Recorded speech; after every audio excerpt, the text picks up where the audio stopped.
Hello guys! Naway samahan nyo akong i-unbox itong Panimula Bundle Thrifted Clothes na nakuha ko sa isang online seller sa Facebook.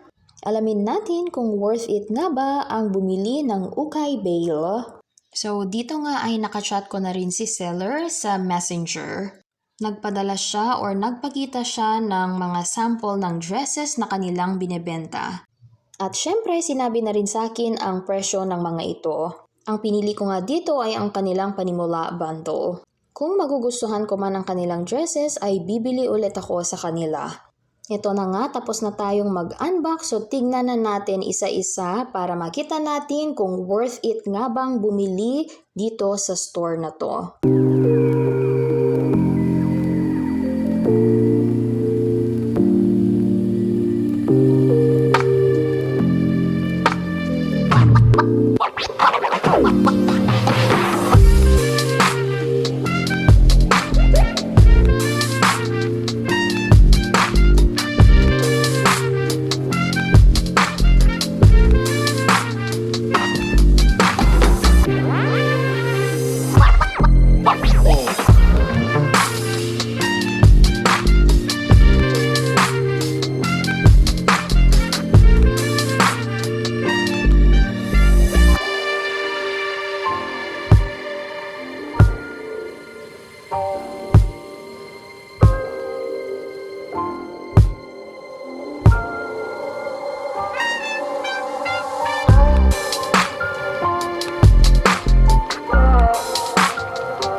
So here's the moment of truth. Gaya ng nakikita nyo, napakarami po sa mga damit ang hindi mapapakinabangan. Ang sabi rin ni seller, around 45 clothes, pero nasa 20 lang po itong mga damit na natanggap ko. Ito naman po yung mga wearable, 4 lang po sila. Unfortunately, hindi worth it bumili doon sa Facebook page na nakita ko. Ayun lamang po, maraming salamat sa panonood. See you again next time. Paalam!